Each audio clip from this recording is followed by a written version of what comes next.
Primero de todo, cuando nos reunimos dos o más en nombre de Jesús, pues sabemos y tenemos la confianza de que Él está en medio de nosotros. Y la mejor forma de ponernos en sintonía con Él y de comunicarnos con Él y de que esto no sean unas palabras simplemente lanzadas al aire, sino que sean de corazón a corazón, pues lo primero de todo es invocar al Espíritu Santo. Por eso yo le digo al Señor ahora: ven Espíritu de Dios Creador, ven Espíritu del Hijo, ven Señor, ven Espíritu fuerza de Dios, danos tus dones, oh buen Dios. Te pedimos, Señor, que nos asistas con tu Santo Espíritu, para que estas palabras que hoy pronunciamos vengan de ti y vuelvan a ti, de corazón a corazón, para que mis palabras no sean mías, sino tuyas, y para que estas hermanas clarisas las reciban como eso. Te lo pedimos por Jesucristo nuestro Señor. Amén. Bueno, pues en primer lugar, buenos días. Es un placer para mí, como sabéis ya, os imagináis, estar aquí con vosotras, con mis hermanas clarisas. Hace unos años, ¿quién me hubiera dicho a mí que iba a estar yo aquí hablándoos a vosotras? Y más de cosas tan importantes. Cuando Sor Catalina me dijo que si podía hablaros un día, daros una enseñanza, pues yo pensaba que en este tiempo de Cuaresma en que estamos, pues lo más adecuado sería hablaros de Cuaresma, ¿no? Y sí, eso voy a hacer, pero digamos de una manera distinta, porque pensaba yo cómo hablar de la Cuaresma sin hablar de Cuaresma. Es decir, cómo hablar de una Cuaresma vivida y no tanto aprendida, experimentada como acostumbramos a experimentarla, oración, ayuno, limosna, preparación, cosas que ya las tenemos muy saboreadas, y creo que es momento de dar un paso más, ¿no? Y se me ocurrió que la mejor forma de hacerlo era apoyarme, no sabía todavía de qué modo, en Santa Teresita de Lisieux. Y miré a la mesa y tenía esta carta. La carta, sé la confianza. La confianza, ¿no? Es la confianza del Papa Francisco sobre la confianza en el amor misericordioso de Dios. Entonces, obviamente, esto en Cuaresma, pues adquiere todo su sentido y toda su profundidad, ¿no? Porque nosotros en Cuaresma nos preparamos, ¿no? Hoy es el domingo de Laetare, ¿no? Domingo en el que ya estamos ya casi saboreando las mieles de lo que está a punto de venir, que es el momento fundante de nuestra fe cristiana, ¿no?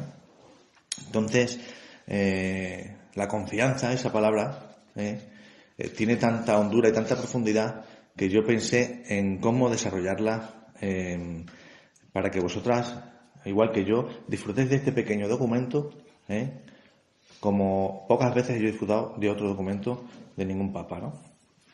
Sí lo he hecho, pero de otras maneras y en otras claves, ¿no? Pero es que este precisamente toca la clave que a mí, desde hace ya muchos años, me viene rondando la cabeza, y que es, no os la adelanto, ahora la diré, pero digamos que esto un poco es la síntesis de Teresita de Lisieux, y sin yo saberla es la síntesis mía, la de mi vida, ¿no? La de el don y la gracia que Dios me ha dado, ¿no? Entonces, no sabía muy bien cómo enfocarlo, hasta que llegó a mí, don Miguel me dio este documento, el boletín número 80 de este año 2024, de un instituto secular, que bueno, mejor no lo digo, porque tampoco importa, aunque seguramente lo conocéis. Bueno, pero no lo digo porque, bueno, así nadie se siente aludido ni nada. Y cuando llegó a mí, que llegó pues hace ya bastante tiempo, lo tenía ahí encima de la mesa para leerlo, pero lo tenía así, ¿no? Porque habla del venerable Luis Zambrano, que yo ni siquiera sabía quién era. Y entonces, dice la Cuaresma hoy, acerquémonos al sacramento de la reconciliación. Y yo decía, bueno, ya lo dejaré ahí, como estamos en Cuaresma, lo leeré, ¿no? Sin saber que si yo pasaba la página, me hablaba de esta carta. Entonces, ha estado mucho tiempo encima de la mesa, y en un momento dado, cuando me dice Catalina que os hable de esto, y yo ya tenía pensado hablar de esta carta, me vengo a este documento, y al abrirlo me doy cuenta de que está relacionado. Y está relacionado de una forma que ahora vamos a ver, ¿no? Entonces, porque este documento de la confianza del que el Papa Francisco desarrolla la vida y obra de Teresita de Lisieux, sobre todo en la historia de un alma, se publica, como sabéis, con motivo del 150 aniversario del nacimiento de Teresita de Lisieux, que murió en 1897, ¿no? Del nacimiento, que nació en 1873. Ella murió con 24 años y fue una vida muy rica para los 24 años que tuvo y que la impactó la gracia de Dios, no solamente a ella, sino que por medio de ella a todos nosotros, ¿no? Al mundo entero, ¿no? Y comienza diciendo que la confianza, y nada más que la confianza, puede conducirnos al amor. Este es el inicio, la puerta de entrada de este documento. Y esta frase, pues, es una frase tumbativa. ¿Por qué? Porque no hay nada más. Ahí está todo el secreto, en que la confianza, y nada más que la confianza, puede conducirnos al amor. Esto es lo que dice Santa Teresita de Lisieux y esto es lo que retoma el Papa Francisco. En primer lugar, bueno, cosas que ya sabéis, ¿no? Dice el Papa Francisco que nada de lo que nosotros podamos hacer vale nada ante Dios, porque nuestras obras son... dice que nuestras justicias tienen manchas a los ojos de Dios, ¿no? Y por eso decía Teresita que ella quiere revestirse de la justicia sin mancha, que es la justicia de Cristo, ¿no? Entonces, el Papa dice que la Iglesia hace suyo este mensaje, un mensaje de gratuidad, y que sus escritos son muy luminosos y por lo tanto hay que trabajarlos, hay que interiorizarlos, ¿no? Empieza diciéndonos un poco algo sobre la gran talla espiritual, porque humana no le dio tiempo. Con 24 años murió, ella era una niña y fue siempre una niña. Pero la talla espiritual es de los grandes santos, ¿no? Entonces, ella conoció al Papa León XIII, dice que Pío X percibió esa enorme estatura espiritual que tenía, que Benedicto XV la declaró venerable en 1921 y que Pío XI la beatificó y luego la canonizó en 1925, fue su primera santa canonizada.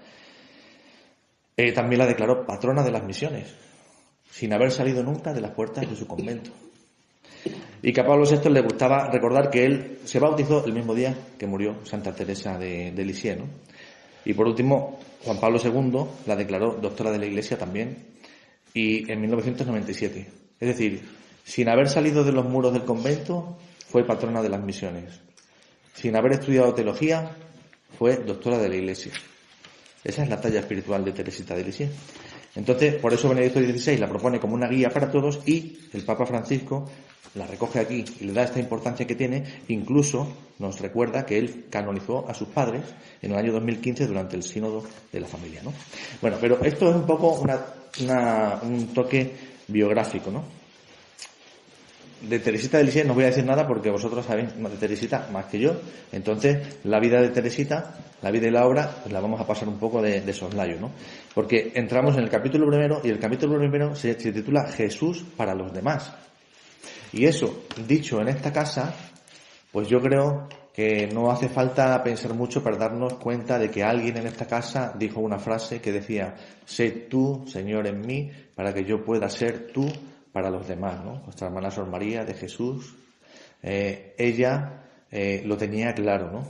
Como lo tuvo claro Teresita de Lisieux. Entonces, ese es el inicio de esta carta, el capítulo primero. Tras presentarnos un poquito la vida de Teresita, el Papa nos dice que ese era un poquito el lema de Teresita de Lisieux, ¿no? Y eso lo hace suyo ya desde la elección de su nombre. Como sabéis vosotras, ella elige su nombre y se llama Teresita del Niño Jesús y de la Santa Faz. Es decir, el Niño Jesús, la sencillez, y la Santa Faz, la entrega. La sencillez y la entrega. En esto se resume la vida de Teresita de Lisieux, que no es más que un calco de la vida de Jesús, ¿no? Es ser espejo de Jesús, es ser Jesús para los demás. Por eso decía ella que su aire se llamaba Jesús. Jesús era el aire que ella respiraba, ¿no? Y esto se manifiesta, obviamente, en su carisma misionero. Ella tiene un carisma misionero y por eso dice que en el cielo va a desear lo que desea ahora en la tierra, que es amar a Jesús y hacerse amar, y hacerle amar a Él, ¿no? Esa es su famosa lluvia de rosas, ¿no? Cuando me vaya al cielo, os enviaré mi lluvia de rosas, ¿no? Por eso es la patrona no solo de las misiones, sino también de los misioneros. Y se siente esposa de Jesús y también de su amada Iglesia, ¿no? Entonces, hay una palabra importante que menciona el Papa, que es la palabra gracia. Antes de entrar de lleno en lo que vamos a entrar ahora. Todo esto es un poco a modo de preámbulo, ¿no? La palabra gracia que nos libera de la autorreferencialidad. La autorreferencialidad es una palabra que nunca antes de este Papa Francisco se había usado tanto en la Iglesia. Es decir, se refiere sobre todo a lo que es la acción del Espíritu Santo. Y nos recuerda unas palabras de Teresita de Lisieux. La autorreferencialidad quiere decir que el centro de mi ser, todo lo dirijo hacia mí mismo, que yo soy el centro de mi existencia, todo gira en torno a mí, ¿no? Eso es un poco lo que el Papa dice, que no tenemos, que la referencia no tenemos que ser nosotros mismos. La referencia, claro, es que ellas como son extranjeras pues no saben tampoco lo que es la palabra referencia. La palabra referencia es como la señal, como el indicativo, como lo más importante no soy yo, sino algo que está fuera de mí, ¿no? En este caso algo que está fuera que me trasciende a mí, ¿no? Es los demás y Dios, por supuesto, ¿no? Entonces, dice Teresita de Lisieux, cuanto más abrase mi corazón el fuego del amor, con mayor fuerza diré, atráeme, atráeme. Es decir, que nosotros, la autorreferencialidad es aquella que le dice al Señor, atráeme, no voy a ti. Voy a ti es autorreferencial porque pone el peso de la acción en mí. Yo soy quien va hacia ti. Atráeme es huir de la referencialidad porque pone el peso en el otro, en Dios, diciendo, si voy a ti no es porque yo vaya, sino porque tú me atraes, ¿no? Esto es un poco, de manera inicial, un poco lo que es la definición de la gracia de Dios en Teresita de Lisieux, ¿no? Que pronto se da cuenta de que no es ella la que tiene que ir hacia Dios, sino que Dios tiene que atraerla a ella, ¿no? Eso lo vemos nosotros hoy en día. Hay una teología según la cual nosotros estamos siempre huyendo del demonio, huyendo del demonio, huyendo del demonio. Y huyendo del demonio nos acercamos a Dios. Pues Teresita nos dice, hay otra forma de acercarse a Dios, que es mirarle a Él, dejarse atraer por Él y no mirar tanto atrás con angustia a ver si el demonio te pilla o no te pilla. De las dos maneras te acercas a Dios, pero obviamente quien se deja atraer por el poder, por el Espíritu Santo, vive aquí en la tierra y ahora de una manera distinta al que vive con la angustia de estar siempre mirando hacia atrás, preocupado de que mi traje no tenga manchas y siempre mirando a ver si me pillan o me echan mano, ¿no? Entonces ese es un poco el secreto que empieza a percibir Teresita de Lisieux, ¿no? Y bueno, pues cuando muere con 24 años, pues nos promete esa lluvia de rosas. Bueno, pues hasta aquí esta introducción. Pero ahora lo que interesa, el meollo de la cuestión, todo lo importante de esta carta está en el capítulo 2, que se titula El caminito de la confianza y del amor. ¿Y por qué el meollo está en este capítulo 2 y no ni en el 1, ni en el 3, ni en el 4? Son 4 capítulos. Y aquí es donde yo me di cuenta y es donde entra en juego este boletín de este instituto secular del que antes os hablaba. ¿Por qué?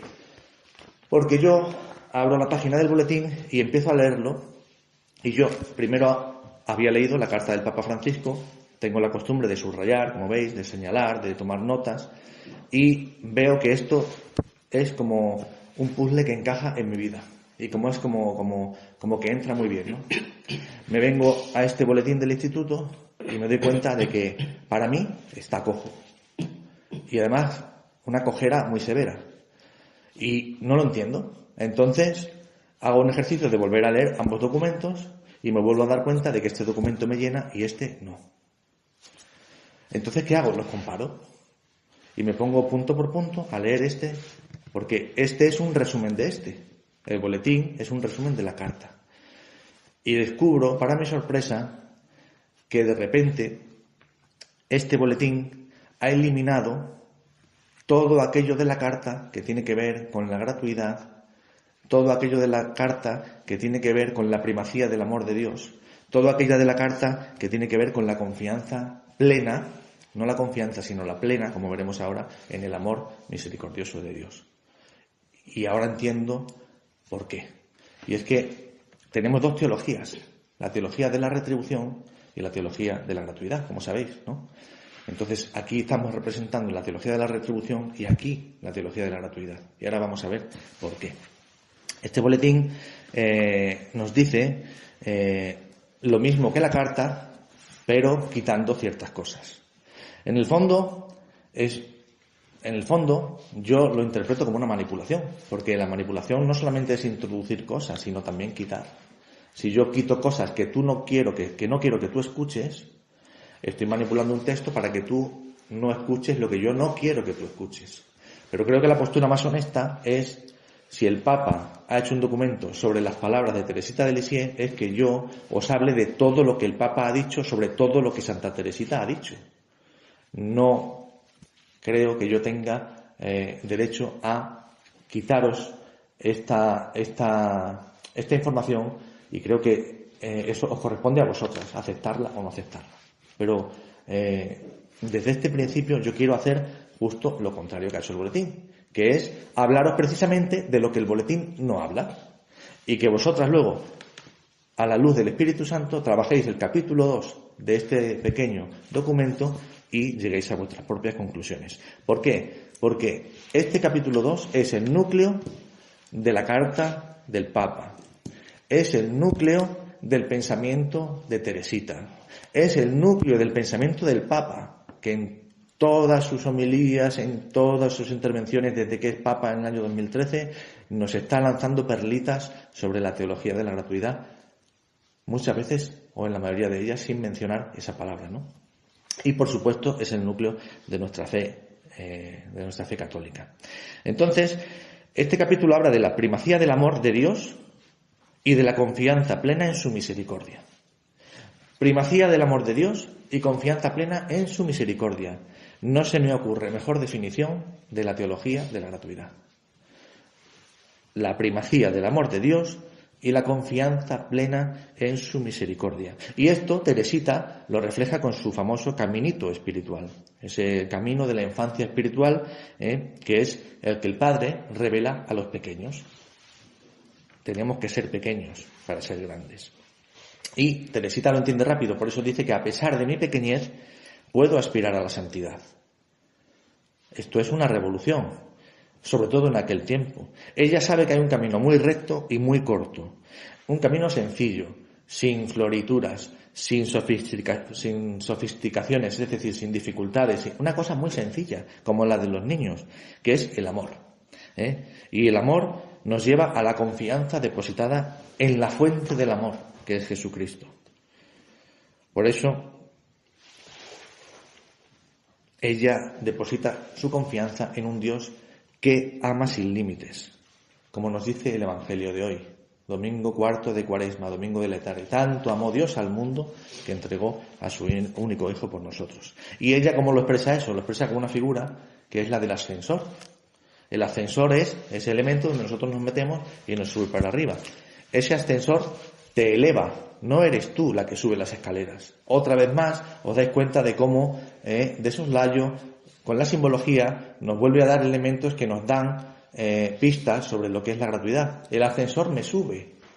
No soy yo el que subo al ascensor. No soy yo siquiera el que sube por las escaleras. Me dejo subir. ¿Y para eso qué tengo que hacer? Empequeñecerme.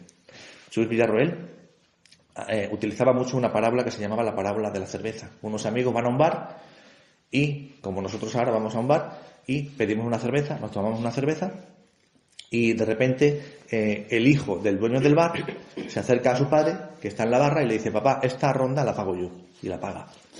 Y cuando terminan de tomarse la cerveza y se van, los amigos pues quieren pagar y el dueño del bar dice: no tienes que pagar nada. Y dice: ¿por qué? Si no lo hemos tomado. Y dice: porque ya lo ha pagado mi hijo. Y entonces ellos dicen, pero se quedan un poco y dicen: ¿deben algo? No deben nada. ¿Pero han pagado algo? No han pagado nada. Esa es la paradoja cristiana. Sin haber pagado nada, no debo nada. ¿No hizo eso Cristo con nosotros? ¿No pagó Cristo nuestra cerveza? Cristo pagó nuestra cerveza. Nosotros no la debemos, pero tampoco la hemos pagado. Pues ese es el descubrimiento al que llega Teresita de Lisieux. Y eso, a ojos nuestros y a día de hoy, no parece una novedad, pero a finales del siglo XIX eso es una novedad muy grande. Entonces, aquí me doy cuenta de todo lo que se va suprimiendo de este documento, que son muchos puntos. Daos cuenta de que el capítulo 2 tiene 30 puntos, 29 puntos, y este documento solo habla de 3. De los 30 puntos solo habla de 3 puntos. Es que no es una reducción ligera, una reducción, ni siquiera es una reducción notable, es que prácticamente es una reducción total. Es decir, no ha quitado todo el capítulo 2 por no ser a lo mejor muy explícito, ¿no? Entonces vamos a ver qué es lo que ha quitado. En primer lugar, nos habla, nos situamos en el punto 17, de la primacía de la acción de Dios, de su gracia. Eso es lo que subraya Teresita de Jesús y eso es lo que subraya el Papa Francisco, ¿vale? Y el Papa Francisco de entrada ya nos advierte en el siguiente punto. ¿Por qué? Porque es muy común que entre la teología de la gratuidad y la teología de la retribución, cuando a alguien se le ocurre decir que nuestras obras no nos salvan, parece como que saltan todos los resortes y todas las alarmas y parece como si fueras incluso un poco protestante. Por eso el Papa dice, este modo de pensar no contrasta con el tradicional modo de enseñar de la Iglesia Católica. No contrasta, al contrario, es complementario. Es decir, el que nosotros estemos justificados gratuitamente, es decir, el que nosotros no debamos la cerveza, aunque no la hayamos pagado, no quiere decir que nosotros no seamos cooperadores de la obra de Cristo aquí en la tierra. De hecho, debemos ser corredentores con Él, con nuestros sufrimientos, con nuestras cruces y también con nuestra cooperación. Pero sin olvidar nunca que somos cooperadores, no artífices. ¿Entendéis? Es decir, fuera autorreferencialidad. No nace de nosotros, sino de Dios. Nosotros nos subimos al carro, pero el carro ya está funcionando, que es el carro de Dios. Y Teresita lo escenifica con otro ejemplo que son fantásticos, los ejemplos de Teresita. Fijaos el del ascensor, ¿no? Pues ella lo ejemplifica con otro, que es el de las manos vacías. Fijaos. ¿Cómo te vas a presentar al Señor? Con las manos vacías. Y cuanto más vacías estén tus manos, más confianza has depositado en Él. Significa que más confianza has depositado en Él. Yo no tengo que ir al cielo cargado de obras. No tengo que ir al cielo cargado de méritos, porque mis méritos no me van a salvar. Eso no quiere decir que los méritos y las obras sean malas, como vamos a ver, que ese es el eterno dilema. Porque parece que si no estás conmigo es que estás contra mí. No, estoy contigo, pero añado una cosa a tu pensamiento, ¿no? Entonces, ese compareceré delante de ti con las manos vacías es, en Teresita, sublime, porque es la teología de la gratuidad pura y dura. Cuenta Vicente Borragán, otro dominico también carismático, igual que Chus Villarroel, que cuando una persona murió un hombre y se fue al cielo, y cuando llega a las puertas del cielo, se encuentra con que está San Pedro allí y pone allí un cartel en la entrada de las puertas del cielo. Para entrar en el cielo hacen falta 1000 puntos.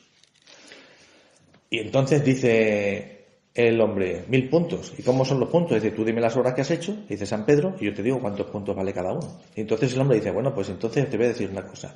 Tengo 60 años y los 60 años de mi vida pues he ido a misa todos los domingos sin faltar y todos los días de diario, no he faltado nunca a una Eucaristía y tal. Y dice, muy bien. Y le dice San Pedro, 1 punto. Y se queda el hombre y dice, ¿1 punto? ¿1 punto? ¿Por 60 años yendo a misa? Y dice, continúa, y dice, bueno, pues venga, toda mi vida la he dedicado a trabajar en Cáritas, he estado ayudando a los pobres, he estado haciendo todo ejercicio de caridad, yo siempre he sido una persona entregada y toda mi vida la he dedicado a dar limosna, a hacer obras de caridad. Y dice San Pedro, muy bien, 1 punto. Y se queda el hombre diciendo, o sea que llevo 2 puntos, ya le falta 1000 y yo ya no tengo más que ofrecer. Y dice, pues definitivamente aquí, si no es por misericordia, no se entra. Y dice San Pedro, ¿lo has entendido? 1000 puntos para adentro. Ay. Los 1000 puntos te lo va a dar la misericordia de Dios. No los vas a conseguir tú. Hay otro final que dice, bueno, pues entonces méteme tú. O algo así. Méteme tú, es decir, claro. La misericordia de Dios es la que te alcanza los puntos. Los méritos no son nuestros. Por eso nosotros nos presentamos ante Dios con las manos vacías. No busquemos méritos. Eso no quiere decir que no los hagamos. No los busquemos para salvarnos. Obviamente nuestra fe nos lleva a hacer méritos, a hacer obras de caridad espirituales, corporales, es decir, a escuchar misa, a ser buenos, ¿no? A tratar de ser buenos, a mejorar cada día. Por supuesto que sí, pero no para chantajear luego a Dios con ellos, no para presentarnos con una cartilla llena de crucecitas diciendo misa, cruz, ayudas a los demás, cruz, limosnas, cruz, mira, mi planilla de todo lo que he hecho. No, eso no vale para nada. Las manos vacías. Y cuanto más vacías, más llenas.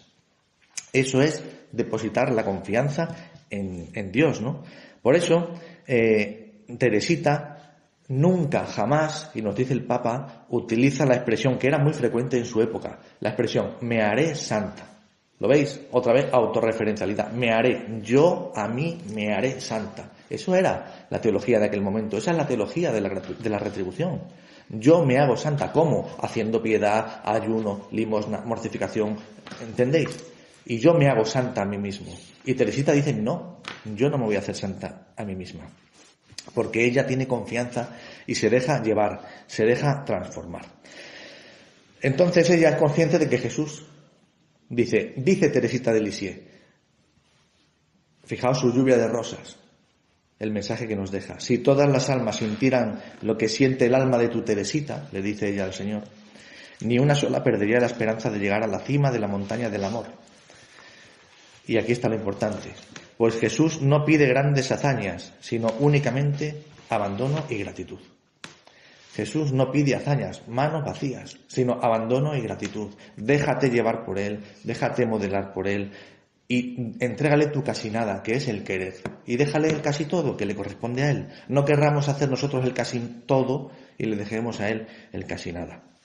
Es decir, Teresita nos dice que la iniciativa es divina. La iniciativa parte de Dios. Y aquí hace una cosa que también es una genialidad. Una genialidad de Teresita de Lisieux y una genialidad del Papa Francisco en apercibirlo y en mostrarnos a nosotros. Yo lo he llamado, no se llama aquí así, pero yo le he puesto un nombre. El nombre es la inversión eucarística. Inversión eucarística. ¿Por qué?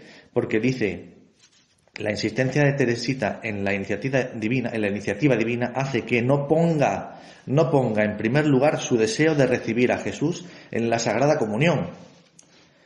Que no ponga en primer lugar su deseo de recibir a Jesús en la Sagrada Comunión, sino el deseo de Jesús que quiere unirse a nosotros y habitar en nuestros corazones. Que la iniciativa no es nuestra que queremos unirnos con Dios, sino que la iniciativa es de Dios que quiere unirse con nosotros. ¿Os dais cuenta otra vez más la genialidad? El ascensor, las manos vacías. ¿Os dais cuenta? La inversión eucarística. Teresita se da cuenta enseguida. ¿Cómo es posible que una muchacha con menos de 24 años tenga esta espiritualidad?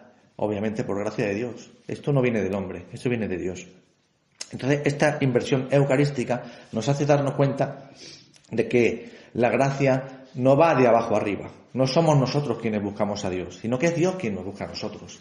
Eso también es la diferencia esencial de la religión cristiana con respecto al resto de religiones. No sé si sabéis que todas las religiones se caracterizan por ser el hombre que busca a Dios. Nuestra religión es distinta. Nuestra religión desde el principio es Dios que sale en búsqueda del hombre. Y no solo que sale en búsqueda del hombre, sino que llega incluso a pisar la tierra. De modo que el acontecimiento más grande que ha habido en la historia de la humanidad no es que el hombre haya pisado la luna, sino que el Hijo de Dios haya pisado la tierra, ¿no? Entonces, fijaos, esa inversión eucarística, lo importante que es que nos demos cuenta, sobre todo cuando celebramos la Eucaristía cada día. Darnos cuenta de que no la celebramos para ser santos, no la celebramos para ser mejores, sino que la celebramos por puro don, por pura gracia de Dios, que es quien nos busca, quien nos llama. Entonces, fijaos si es importante. Todo esto es lo que no menciona este boletín que os he dicho. Todo esto es una palabra muy fuerte a lo mejor, pero no quiero pasar sin decirla, que es mutilado. Todo esto es mutilado, es decir, es cortado. Se coge un cúter, una tijera y recorto todo esto. Fijaos la riqueza de lo que os acabo de decir y que aquí no aparece. Aquí lo único que aparece en letra grande y ocupando la primera página es acerquémonos al sacramento de la reconciliación. La retribución, la reconciliación, confesar tus pecados, tú te salvas a ti mismo, tú te salvas a ti mismo. Al final del documento, el resumen de este documento es que la doctrina de la infancia espiritual arranca de considerarnos niños ante Dios, sí. Dice, pero exige de nosotros actitudes personales de serio esfuerzo y superación constantes, serio esfuerzo y superación constante, es decir, trabajar. Es decir, ni manos vacías, ni ascensor, ni inversión eucarística. Tú, contigo, tú misma, consigue tu salvación. Venga, mortifícate, lucha, trabaja. Eso es lo que Teresita se da cuenta de que es precisamente lo que no hay que hacer, de que hay que ir al Señor con las manos vacías. Y aquí, esta enorme confianza, la confianza plena, es la que a nosotros nos toca en nuestra libertad decidir. cuál de ellas elegimos. En todo el capítulo 2, como os he dicho, este documento no toca más que 3 puntos. Uno de los puntos que toca es precisamente el punto 23, y que habla de la confianza. Y dice que la confianza se aplica a nuestra vida entera, es decir, tiene un sentido integral. A nuestra vida entera, donde muchas veces nos abruman los temores, es decir, a nuestra vida aquí, ahora, en la tierra, a nuestra vida terrenal. Obviamente, este boletín toca este punto porque la confianza de Dios nos ayuda también para nuestra vida terrenal. Pero omite el siguiente punto, que ya no habla de la confianza. El punto 23 habla de la confianza y el punto 24 de la confianza plena. Y ese adjetivo, la confianza plena, hace que ya estamos hablando de una confianza en grado superlativo. No se menciona aquí, pero claro, aquí sí. Son las palabras de Teresita y nos las dice el Papa. Y entonces nos dice el Papa que la confianza plena nos libera de los cálculos obsesivos, de la constante preocupación por el futuro y de los temores que me quitan la paz. De los temores que me quitan la paz. Es decir, a la confianza terrena le añadimos la confianza plena en Dios. ¿Por qué? Porque el hombre no es solo cuerpo, el hombre es cuerpo y espíritu. Y necesita una confianza para caminar en el mundo, pero necesita también una confianza para trascenderse a sí mismo, salir de esa autorreferencialidad y dirigir su mirada hacia Dios. Y esto todo en medio de un fuego en medio de la noche, porque Teresita de Lisieux, como todos los grandes santos, tuvo lo que se llama su noche oscura. Es decir, ella estaba invadida por un sentimiento, era el sentimiento del ateísmo, le reconcomía eso, que muchas veces le asaltaban las dudas de fe, ¿no? Y dice el Papa que estaba invadida por las más densas tinieblas, la oscuridad del ateísmo, es decir, ella luchaba. Pero Santa Teresita encuentra una solución. ¿Y su solución sabéis cuál es? Interceder por los ateos. Es decir, dice, yo no puedo luchar por esos pensamientos que me acongojan, pero sí puedo sentirme hermana de mis hermanos ateos y voy a interceder por ellos. Y con esa intercesión se sitúa como el Evangelio de hoy. El Evangelio de hoy nos habla de que igual que Moisés elevó la serpiente, Moisés, ¿quién es? La figura del intercesor. Moisés es el que está intercediendo por el pueblo. Pues ella se sitúa en esa figura, ¿no? Por eso esto también, como veremos al final, también está muy en clave del Evangelio de hoy. Esta figura de la intercesión. Dice, ella se siente hermana de los ateos, intercede por ellos. Y en su intercesión está intercediendo por sí misma, por sus pensamientos, y va saliendo de ellos, ¿no? Y entonces vive ilimitadamente la confianza plena, la confianza terrena y la confianza ilimitada, ¿no? La confianza total del niño, la confianza del niño que va en brazos de su padre y que por graves que sean los problemas, ese niño no tiene nunca miedo porque está en brazos de su padre, ¿no? Entonces, como os decía, hay dos teologías, hay dos maneras de enfocar nuestra vida creyente, la teología de la retribución y la teología de la gratuidad.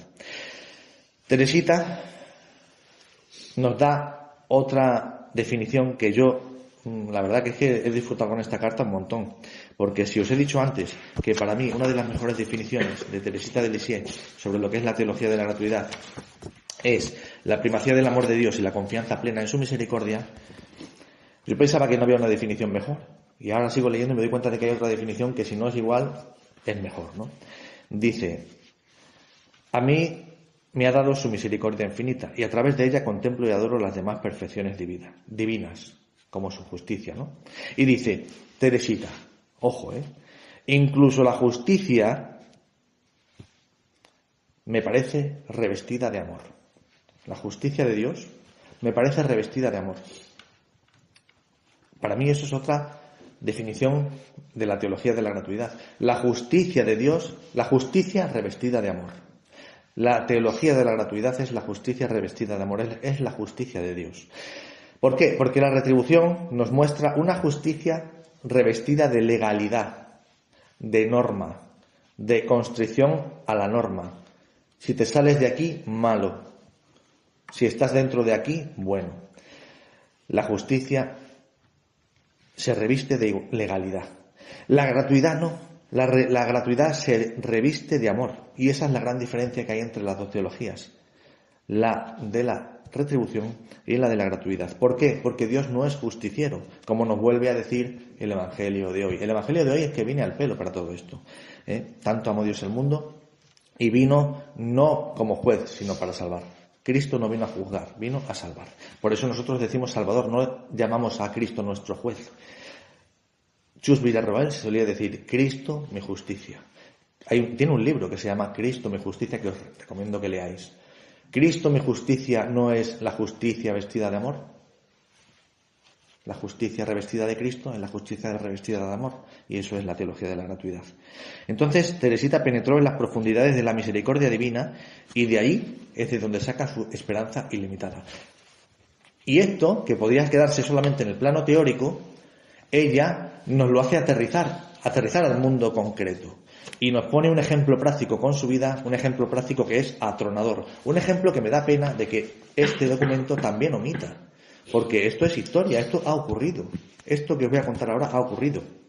Y es el ejemplo que el Papa Francisco le dice una firmísima esperanza. Que es justo lo contrario de lo que se nos predica, la confesión. Si no, vas al infierno, no sé cuánto. Todo eso, como veremos ahora, no es incompatible. La teología de la gratuidad no es enemiga de la teología de la retribución, es amiga. La teología de la retribución es enemiga de la teología de la gratuidad. La teología de la gratuidad te dice, lo que te dice la teología de la retribución está bien, simplemente que no lo hagas de abajo a arriba, sino de arriba a abajo. Es una inversión, como la inversión eucarística. Es decir, que la teología de la gratuidad no elimina la teología de la retribución, la corrige en su parte direccional. No vamos nosotros hacia Dios. Tenemos que reconocer que la primacía está en Dios y en su amor. La teología de la gratuidad, por el contrario, sí quiere eliminar la teología de la gratuidad, es decir, la elimina y nos tacha muchas veces de protestantes. Parece que cuando uno dice que no te vas a salvar por confesarte, que no te vas a salvar por rezar muchos rosarios, que no te vas a salvar por hacer ayunos, parece como si no estás conmigo estás contra mí fuera. Y la teología de la gratuidad no dice eso, dice que todo eso es bueno, que lo sigas haciendo. Pero aparte de eso, date cuenta de que todo eso no nace de ti, que tú no eres el que te salvas. Eso es pelagianismo. No sé si sabéis lo que es el pelagianismo. Pelagio, siglos IV y V. Yo me salvo a mí mismo. Autorreferencialidad. Yo, mí, conmigo. El Papa Francisco con Teresita nos dice al revés, dale la vuelta. Es decir, sigue haciendo tus ayunos, sigue haciendo tus limosnas, sigue haciendo la confesión. Obviamente es un sacramento. Pero no le des el énfasis en la autorreferencialidad, sino en la gracia de Dios. Nada más que eso. Si es que la teología de la gratuidad no es enemiga de la retribución, es amiga. La pena es que al revés no sea así, ¿no? Entonces, el ejemplo práctico ese que os digo, que aquí se omite, me parece grave, porque ese ejemplo se llama Henry Prancini, que conoceréis, ¿no? Un asesino, asesina a 3 personas, no se arrepiente, le condenan a muerte. Y Teresita se lo echa a sus espaldas. Ella quiere ser espejo de Cristo, de la misericordia de Cristo, y dice que ofrece la misa con él y reza con confianza. Muchos no pueden entender que una persona así se salve. La teología de la retribución, ¿os dais cuenta? No puede entender que un asesino se salve. La teología de la gratuidad sí, lo entiende, porque pone la primacía en el amor de Dios. Y el amor de Dios y su misericordia es infinitamente superior a todos nuestros pecados y los de toda la humanidad de todos los tiempos juntos. Entonces, ¿cómo no va a poder la misericordia de Dios con un pecado como este? Y si puede con un pecado como este, ¿cómo no va a poder con el tuyo? Que ni siquiera has matado a nadie. Es decir, poner la confianza en la misericordia infinita de Dios. Nos dejamos ya de tanto infierno y tantas llamas y tanta persecución y tanto. Vamos a dejarnos ya de eso. No vamos a huir del demonio, vamos a dejarnos atraer por Dios. Vamos a caminar hacia Dios sabiendo que no caminamos nosotros, sino que Él nos atrae. Entonces, Teresita se compadece de este hombre y ofrece la Eucaristía por él. Y dice que está segurísima, dice el Papa, de que Dios lo perdonará. Aunque no se confesase ni diese muestra alguna de arrepentimiento. Ojo, que esto no lo digo yo, que lo dice el Papa. Es que no, cuidado, que muchas veces parece que es que uno dice una herejía. Oye, menos mal, si la digo yo la está diciendo el Papa, por lo tanto la digo con mucho gusto. ¿El Papa o Teresita? La dice Teresita y el Papa lo repite, lo reafirma y lo pone en una carta que es una exhortación apostólica. Es decir, te está diciendo que tú lo hagas igual, que tú pienses igual. Es decir, Henry Prancini, ya en el cadalso es en donde ya uno va a ser ahorcado, ¿no? antes de morir, el que no se había arrepentido besó 3 veces el crucifijo. Y entonces Teresita le llama a su primer hijo espiritual. Eso a uno le pone los pelos de punta.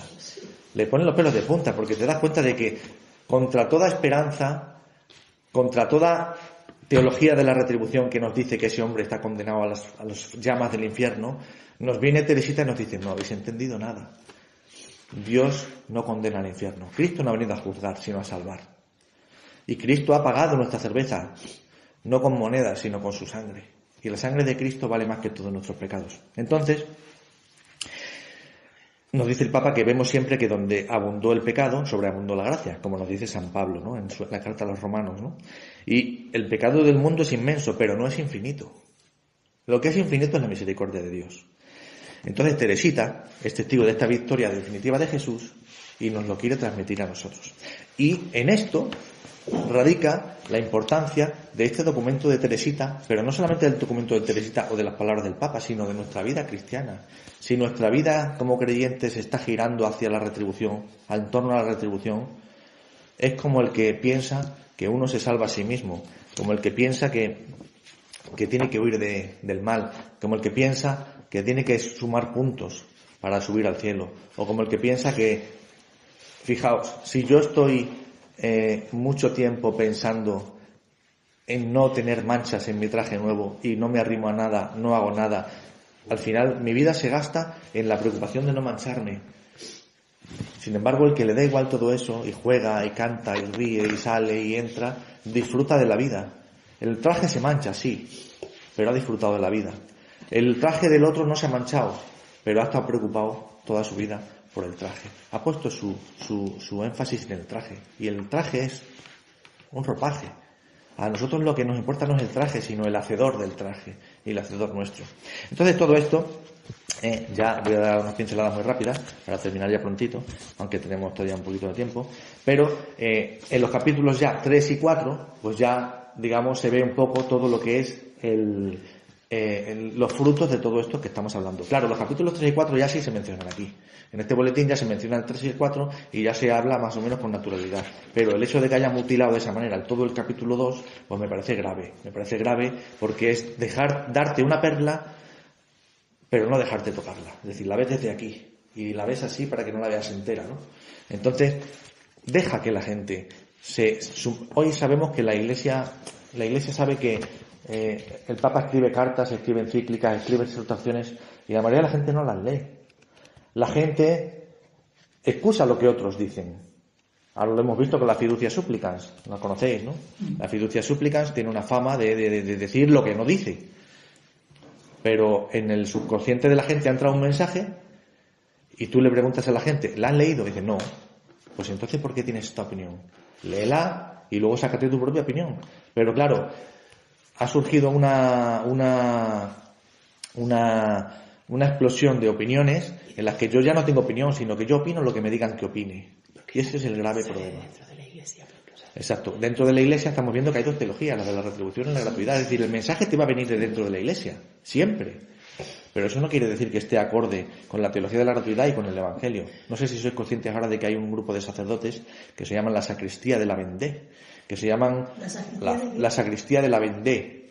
Es como quieren un grupo de sacerdotes de una línea muy de la retribución que han creado una polémica muy grande al decir tienen un programa de YouTube, de televisión, donde opinan, dijo uno que él rezaba por el Papa, pero para que se fuera al cielo. Sí, rezaba por el Papa, pero yo hago la expresión de que y encima públicamente. Rezaba públicamente y los demás sacerdotes riendo la gracia, ¿no? Es decir, pues sí, pues yo también, pues sí, que se vaya y cuanto antes. Y otro, no sé, entonces eso ha causado un revuelo muy grande, ¿no? ¿Por qué? Porque este Papa es de la teología de la gratuidad. Sí. Y esta gente se sitúa en la teología de la retribución. Sí. Incluso muchas veces hasta ponen, y es evidente, muchas veces ponen hasta el peso de su fe, hasta en el traje, en la vestimenta, la sotana, el alzacuellos, es decir, como que hay que reflejar en la vestimenta. ¿Qué más da como vayas vestido? ¿Qué nos dice Teresita? El ascensor, la inversión eucarística, las manos vacías. El traje no te va a hacer santo. Tú porque lleves sotana no vas a ser santo. Olor a oveja, como dice el Papa, olor a oveja. Hay que oler a oveja, exactamente. Entonces, esta gente, al final han tenido que cerrar el canal porque han recibido presiones, pero lo han cerrado, han muerto matando. Es decir, han dicho que no van a cerrar, o sea, lo van a cerrar, han perdido la batalla, no van a perder la guerra, van a seguir, es decir, que eso es su lucha, y se llaman la lucha contrarrevolucionaria. El revolucionario es el Papa Francisco. El Papa Francisco es el revolucionario y ellos son los contrarrevolucionarios, ellos son los que van a poner orden a todo este caos que el Papa nos está diciendo. Fijaos lo que el Papa nos está diciendo, que el amor de Dios es misericordioso, que te presentes ante Él con las manos vacías. Fijaos ¿no? Entonces nos damos cuenta de que estas dos teologías son, iba a decir que son contrarias, pero es que no lo son, porque la de retribución es contraria a la de la gratuidad, pero la de la gratuidad se siente complementaria con la de la retribución. Jamás va a decir ningún sacerdote que siga la teología de la gratuidad que dejes de confesarte o que el sacramento de la confesión no tenga peso, nunca en la vida. Pero sí son ellos los primeros que confiesan. Lo que te están diciendo es eso, ¿no? Que la fuerza no está en ti, sino en Dios, ¿no? Entonces eso se traduce en los capítulos 3 y 4 en la caridad como trato personal del amor, porque Jesús tiene sed de amor y nosotros también. Y entonces Teresita quiere corresponderle y nos quiere animar a que nosotros también lo hagamos, ¿no? Y quiere tener la certeza de que Jesús la amó y la tiene. Y hoy, en el domingo cuarto de Cuaresma, nos damos cuenta, tanto amó Dios al mundo que se entregó por ti, no por muchas veces este mensaje lo tenemos Cristo murió por nuestros pecados. Si supieran la cantidad de veces que decimos esas cosas sin llegar a pensarlo, pero tú te has parado a pensar lo que significa eso, que se murió por ti, pero tú eres consciente de esto, es que no lo pensamos, no profundizamos en ello, ¿no? Entonces ella dice, Jesús te amo en clave evangélica, ¿no? Es decir, en espíritu y verdad. Y habla del amor más grande que está en la mayor sencillez. Cuanto más sencillez, más amor. Entonces dice que cuando ella se entregó en plenitud a la acción del Espíritu Santo, recibió la sobreabundancia del agua viva. Es decir, el Espíritu Santo. Esto no se puede suprimir. Esto no se puede suprimir y también lo ha suprimido. Aunque no está en el capítulo 2. Entonces Teresita vive en la pequeñez. Y ese amor por la pequeñez ella lo ve en María. Por eso María es su ejemplo. María, la primera en recorrer ese caminito espiritual. Y por supuesto también en la Iglesia, de la que se siente esposa, ¿no? Y de la que se siente parte. Y concluye, mi vocación es el amor. Su vocación es el amor. Es decir, nunca se pone por encima de los demás. Siempre se pone en último lugar. Su vocación es el amor. Amar a Dios y hacer que nosotros amemos a Dios. Ella siente que la Iglesia es santa y pecadora. Ella sabe la debilidad de la Iglesia, lo estamos viendo. Ahora lo acabamos de ver con un ejemplo, ¿no? Pero, aunque sabe de la importancia de que tiene esto en la vida del mundo, porque muchas personas se escandalizan, ella nos dice que no nos escandalicemos por las debilidades que hay en la Iglesia, ¿no? Porque somos santos y somos pecadores. Nosotros tenemos que subirnos al barco, a la barca de Pedro, y remar todos hacia el mismo lado. Esa es nuestra meta. Esa es la misión de ella, la del Papa Francisco. Por desgracia eso no es así. Muchas personas se suben al barco y no reman. La mayor parte. Otras personas reman, pero en sentido contrario. Y otras personas, en cuanto hay una tormenta, saltan por la borda. Nos está diciendo rema en el sentido de la corriente de la Iglesia, que es la corriente del Espíritu Santo. ¿Cómo pueden estos sacerdotes decir que este Papa Francisco ha venido a irrumpir en nuestra paz, a destrozar lo bien que estaba todo? Cuando uno dice que este Papa es un Papa equivocado, está diciendo que el Espíritu Santo se ha equivocado. Ojo. O creemos que el Papa está aquí por casualidad. ¿Este Papa está aquí por casualidad? Incluso siendo tan distinto a sus papas predecesores. Si no creemos que este Papa está aquí porque el Espíritu Santo lo ha querido para nosotros aquí, ahora, en este momento, porque lo necesitamos, no nos ponemos en clave de Espíritu Santo. Entonces decir que este Papa es un Papa equivocado para la Iglesia en el tiempo equivocado es nada más que decir que el Espíritu Santo se ha equivocado. ¿Y sabéis cuál es el único pecado más grave de todos, no? El ponernos en contra del Espíritu Santo. Ojo. Este Papa no tiene nada que ver con el anterior. Pues a los dos los tenemos que querer por igual, porque los dos son igual de buenos, cada uno en su faceta, y cada uno en su momento, y cada uno en su contexto histórico. Ojo. Y este Papa ahora está haciendo las cosas no bien, sino muy bien. Igual que el otro también lo hizo muy bien. Igual que el anterior, Juan Pablo II, también lo hizo muy bien. Pero cada uno ha puesto el acento en una cosa. Nosotros no somos quien para decirle al Espíritu Santo a quién nos tiene que poner, porque somos muy de yo lo haría mejor. Yo lo haría mejor, que es lo que estamos viendo con la sacristía de la Vendée. Yo lo haría mejor. Yo lo haría mejor que el Espíritu Santo. Entonces, Teresita se desmarca de todo esto y dice que ella quiere pasar su cielo haciendo el bien en la tierra. Vivir el cielo ya aquí en la tierra. Lo que os decía antes. El que huye del demonio no vive el cielo en la tierra.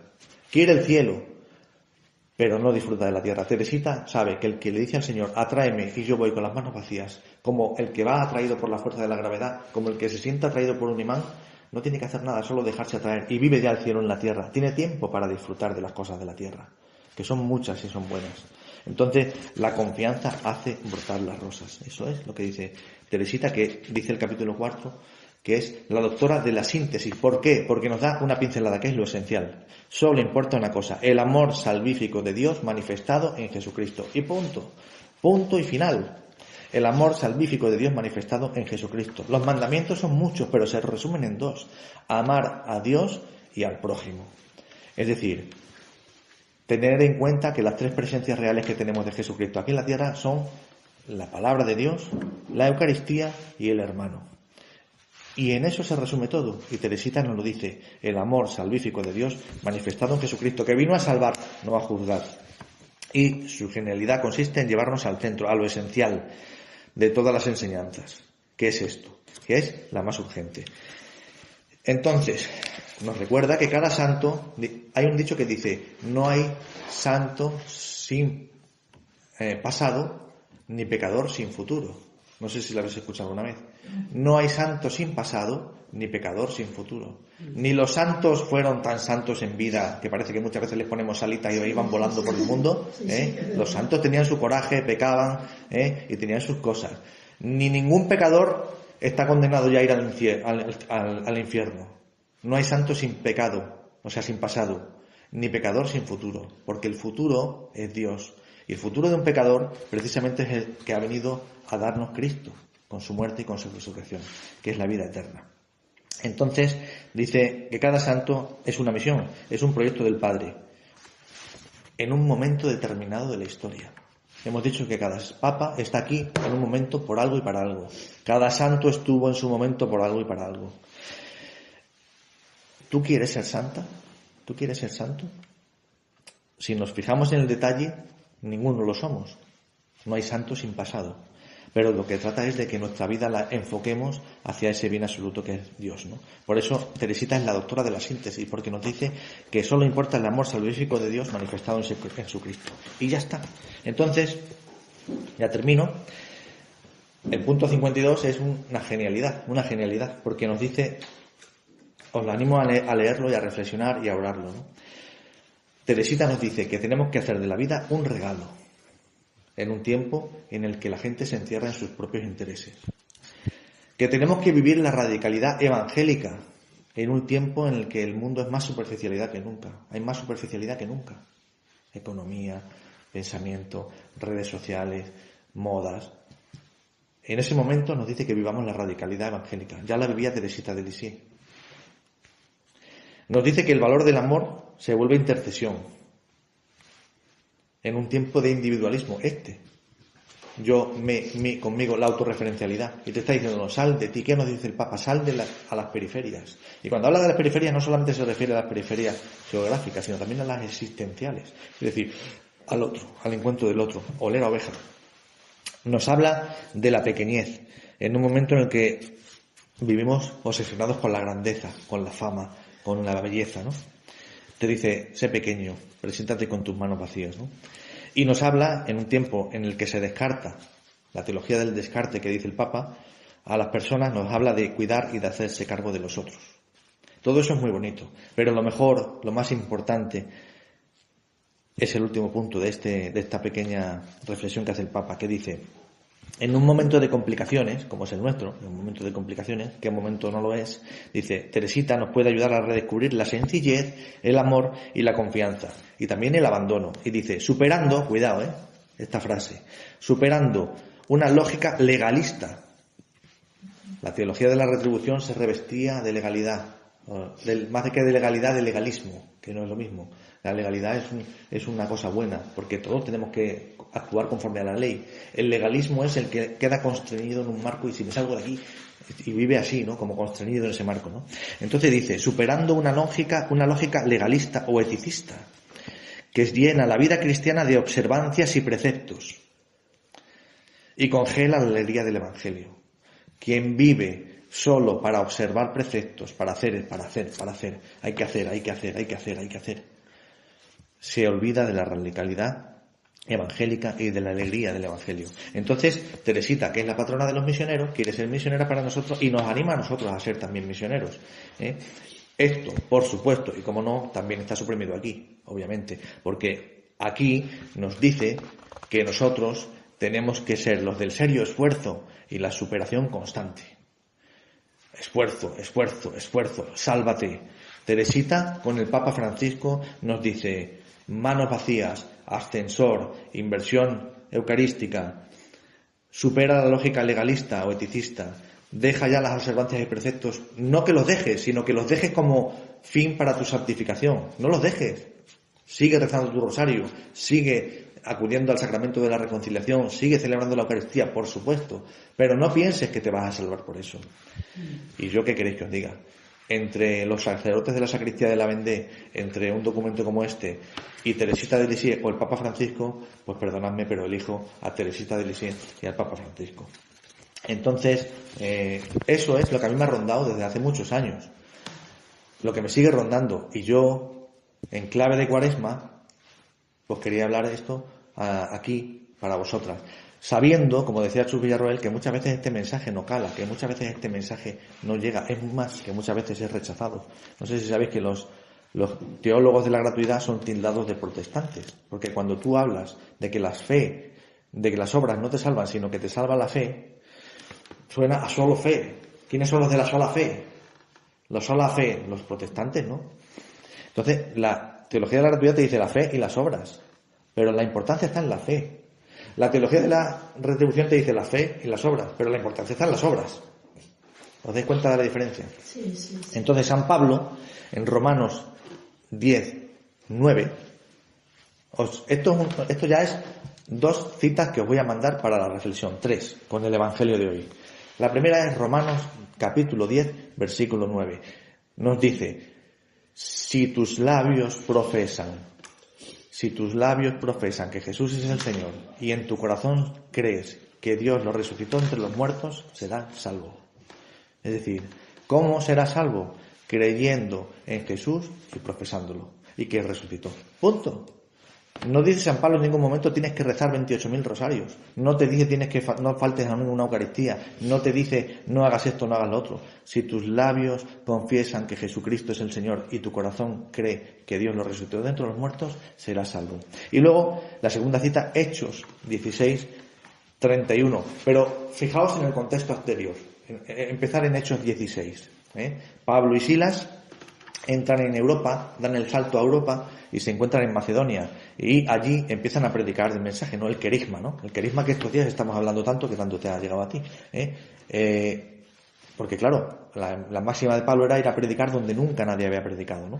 Entonces, cuando llega a Europa se da cuenta de que empieza a formar comunidades proclamando ese mensaje, ¿no? Y se dan cuenta de que allí hay una pitonisa que va lanzando cosas, que va prediciendo y les incordia, ¿no? Y entonces en un momento dado Pablo le dice que salga de ti el espíritu, y el espíritu sale, pero claro, esa pitonisa era la que le hacía ganar dinero a su dueño con adivinaciones, oráculos y tal, ¿no? Entonces los meten en la cárcel, a Pablo y a Silas.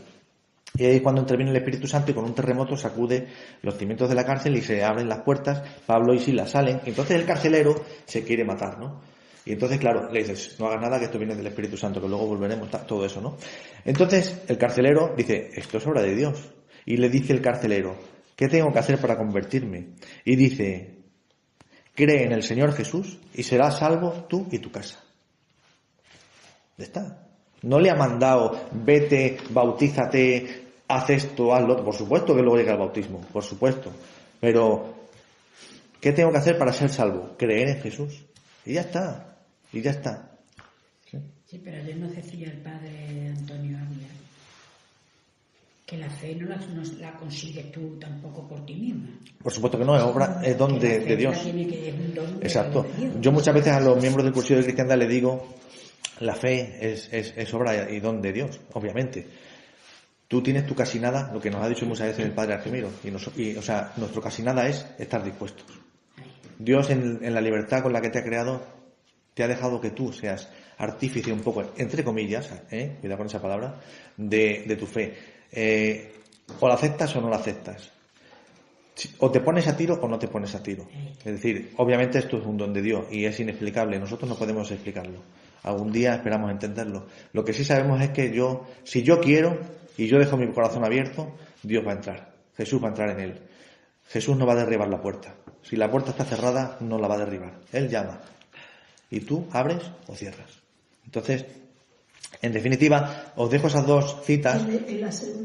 La primera es Romanos 10, 9 y la segunda es Hechos capítulo 16.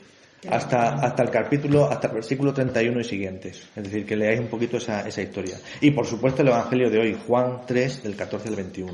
El Evangelio de hoy es que viene al pelo para esto.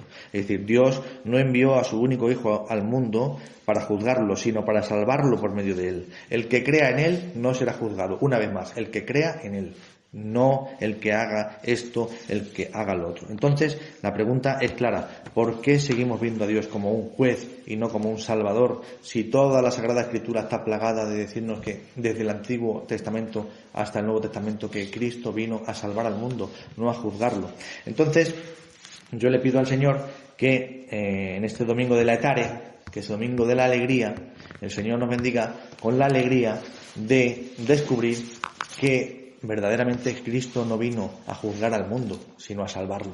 Que nos sintamos salvados por Él, que nos sintamos acogidos en su gracia, que sintamos que todo parte, que todo procede de Él y que con Teresita de Lisieux y el Papa Francisco nos situemos fuera de líneas que no son malas hasta cierto punto, sino cuando se pretenden absolutizar y nos dicen que esto es lo malo y esto es lo bueno. La teología de la gratuidad, primero, te da la libertad para que tú decidas y segundo, te dice que esto no es malo. La teología de la retribución no es mala. Lo que es mala es decir que es absoluta. La teología de la gratuidad quita el adjetivo absoluto a la teología de la retribución. Nada más que eso. Es cambiar la ascensión, o sea, la ascensión nuestra hacia el cielo por el descenso de Dios, que es el que nos atrae, ¿no? Es eso, no es nada más. Entonces, que la Virgen Nuestra Señora nos ayude a comprender este mensaje y que vosotras lo trabajéis y yo también, obviamente, porque aunque esto es un mensaje que es difícil de apresar, es más difícil aún de explicar. Por eso, no sé si sabéis que el que más aprende es el que enseña.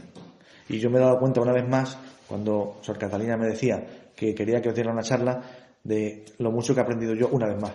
Entre otras cosas, he aprendido dos definiciones de la teología de la gratuidad que me han dejado un poco desconcertado porque no se me habría ocurrido mejor forma de describir la teología de la gratuidad. Y con esto termino. La primera definición es que es la primacía del amor de Dios y la confianza plena en su misericordia, y la segunda que es la justicia revestida de amor. Eso es la teología de la gratuidad. No es nada que tenga que ver con el juicio ni con la condenación. Pues gloria al Señor.